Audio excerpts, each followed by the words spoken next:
حضرت امیر معاویہ رضی اللہ تعالی عنہ کی وصال کے بعد آپ کے بیٹے یزید کو خلافت مل جاتی ہے۔ یزید ایک بدترین اور بدبخت شیطان تھا، شرابی تھا، جانی تھا۔ یزید کو جب خلافت ملی تو یزید سمجھ گیا کہ میری خلافت کو حضرت امام حسین رضی اللہ تعالی عنہ کبھی قبول نہیں کریں گے۔ اس لیے یزید مدینہ منورہ کے گورنر ولید بن عتبہ کو خط لکھا کہ حسین ابن علی، عبداللہ ابن عمر اور عبداللہ ابن زبیر رضی اللہ تعالی عنہ کو کہو کہ میری بیعت کو مانے، اور اگر وہ بات نہ مانے تو ان پر ظلم و ستم کرنا۔ حضرت امام حسین رضی اللہ تعالی عنہ نے یزید کی بیعت کرنے سے انکار کر دیا، کیونکہ یزید آپ کے نزدیک مسلمانوں کے امامت اور خلافت کے لائق نہیں تھا، کیونکہ آپ جانتے تھے یزید فاسق و فاجر تھا، زانی تھا، شرابی تھا اور ظالم تھا۔ امام حسین رضی اللہ تعالی عنہ مدینہ شریف چھوڑ کر مکہ شریف تشریف لے آئے۔ اب آپ کو مکہ شریف میں کوفیوں کے ڈھیر سارے خط آنے لگے۔ ان خطوں میں لکھا ہوا تھا، اے امام حسین، آپ کوفہ تشریف لے آئیے، یہاں پر یزید کا ظلم و ستم بڑھتا چلا جا رہا ہے،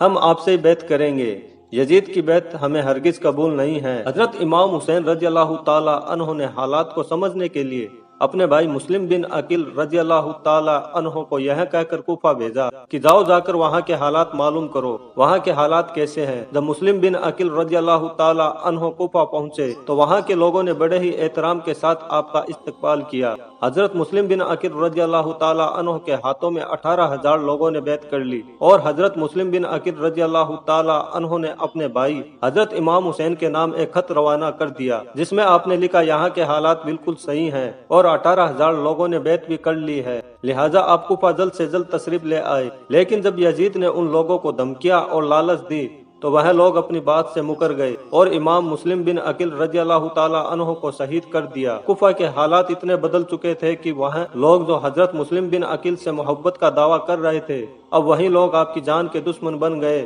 وہیں دوسری طرف مکہ میں مسلم بن عقیل کا بھیجا ہوا خط حضرت امام حسین تک پہنچ چکا تھا، جس خط میں لکھا ہوا تھا کہ کوفہ کے حالات بہت اچھے ہیں، آپ جلد سے جلد تشریف لے آئے۔ لہٰذا حضرت امام حسین نے فوراً کوفہ جانے کی تیاری شروع کر دی۔ حضرت امام حسین اپنے تمام اہل خانہ کے ساتھ کوفہ کے لیے روانہ ہوئے۔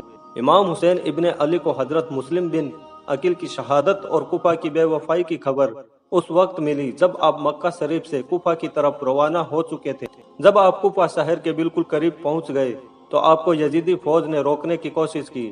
حضرت امام حسین نے فرمایا کہ میں تم لوگوں کے بلانے پر ہی کوفہ شہر میں آیا ہوں، اگر تم لوگ چاہتے ہو کہ میں نہ آؤں تو واپس جانے دو، میں جانے کے لیے تیار ہوں۔ یزیدی فوج نے حضرت امام حسین کو کوفہ شہر میں داخل نہیں ہونے دیا، لہٰذا حضرت امام حسین اپنے پورے قافلے کے ساتھ اپنا راستہ بدل لیے۔ چلتے چلتے جب آپ ایک چٹیل میدان میں پہنچ گئے تو آپ نے ایک شخص سے سوال کیا کہ یہ کون سی جگہ ہے؟ اس شخص نے کہا، اس جگہ کو کربلا کہا جاتا ہے۔ آپ نے فوراً اپنے پورے لشکر کو حکم دیا کہ یہیں پر خیمہ لگا دیا جائے۔ محترم عزیز دوستو، اس طرح سے حضرت امام حسین کربلا میں پہنچے۔ ادھر یزیدی فوج کو جب اس بات کا علم ہوا کہ حضرت امام حسین نے اپنا خیمہ کربلا کے میدان میں لگایا ہوا ہے تو یزیدی فوج نے بھی فوراً کربلا کے میدان میں پہنچنا شروع کر دیا۔ یزید کی جو فوج کربلا پہنچ رہی تھی ان کی سپہ سالاری ابن سعد کر رہا تھا۔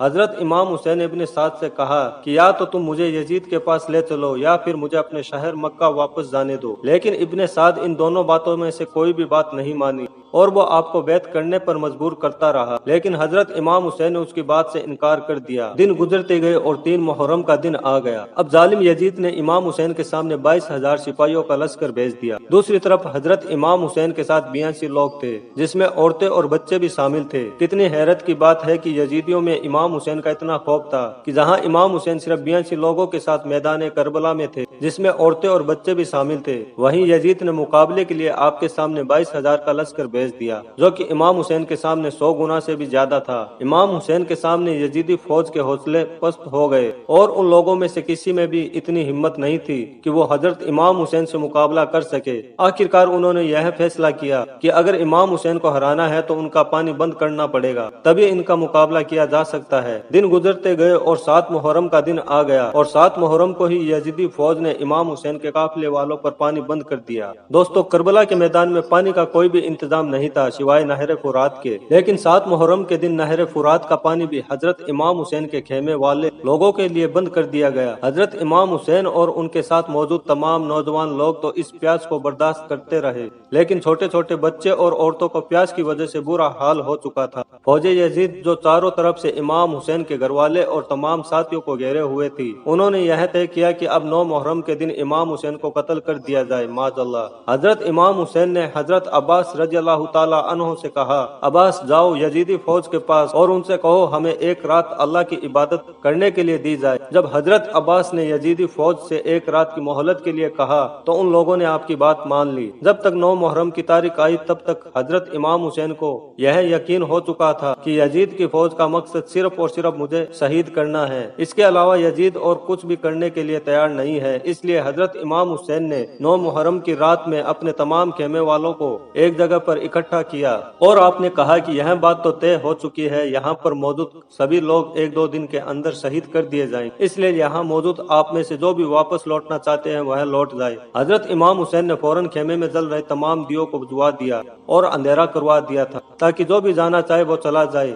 تھوڑی دیر بعد جب دیوں کو دوبارہ جلایا گیا تو سارے کے سارے لوگ بیٹھے آنسو بہا رہے تھے، یعنی کوئی بھی حضرت امام حسین کو چھوڑ کر جانے کے لیے تیار نہیں تھا۔ آخرکار 10 محرم کا دن آیا اور حضرت امام حسین اور یزید کی فوج کے بیچ جنگ ہونا شروع ہو گئی تھی۔ جہاں ایک طرف یزید کی ایک بڑی فوج تھی تو وہیں دوسری طرف امام حسین کے ساتھ صرف 72 لوگ تھے۔ اتنے میں فوج یزید کا حملہ شروع ہو جاتا ہے اور وہ ہر شہید شہادت کا جام پیتا گیا۔ کبھی حور شہید ہوتے ہیں تو کبھی قاسم شہید ہوتے ہیں تو کبھی علی اکبر شہید ہوتے ہیں تو کبھی اونو محمد شہید ہوتے ہیں۔ 3 دن کے پیاسے امام حسین کے گھر والے اور تمام لوگ یزیدی فوج سے جنگ کرتے رہے اور ایک ایک کر کے شہید ہوتے گئے۔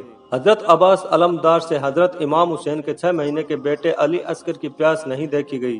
آپ نے ایک مسکیزہ لیا اور گھوڑے پر سوار ہو کر نہر فرات کے کنارے پہنچ گئے اور آپ نے ایک مسکیزہ بڑھ لیا، لیکن جب آپ پانی لے کر واپس لوٹنے لگے تو یزیدی فوج نے آپ کے اوپر لگاتار تیر برسانا شروع کر دیا۔ اس طرح حضرت عباس علمدار شہید ہو گئے۔ اس طرح ایک ایک کر کے تمام اہل بیت کے نوجوان اور ہاشمی شہر شہادت کا جام پی لیتے ہیں۔ دھیرے دھیرے کر کے جب حضرت امام حسین کے سبھی افراد شہید ہو گئے تو اس کے بعد حضرت امام حسین نے خود میدان میں تلوار لے کر نکلنے کا فیصلہ کیا۔ امام حسین اپنی تلوار سے کافی لمبے وقت تک یزیدی فوج کا اکیلے مقابلہ کرتے رہے۔ حضرت امام حسین کے تنہا ہونے کے باوجود بھی آپ کے مقابلے میں کوئی بھی نہیں آنا چاہتا تھا، اور اس کی صرف ایک ہی وجہ تھی اور وجہ یہ تھی کہ آپ حضرت علی کے بیٹے تھے۔ اس وقت یزیدی فوج کا ایک کمانڈر ابن سعد کو یہ یقین ہو چکا تھا کہ ہم کسی بھی طرح سے حضرت علی کے بیٹے کا مقابلہ نہیں کر سکتے، اس لیے اس نے اپنے تمام فوجیوں کو امام حسین کے اوپر ایک ساتھ حملہ کرنے کا آرڈر دیا۔ تمام لوگ حضرت امام حسین پر ایک ساتھ مل کر حملہ کر رہے تھے، لیکن اس کے باوجود بھی امام حسین لگاتار یہ ثابت کر رہے تھے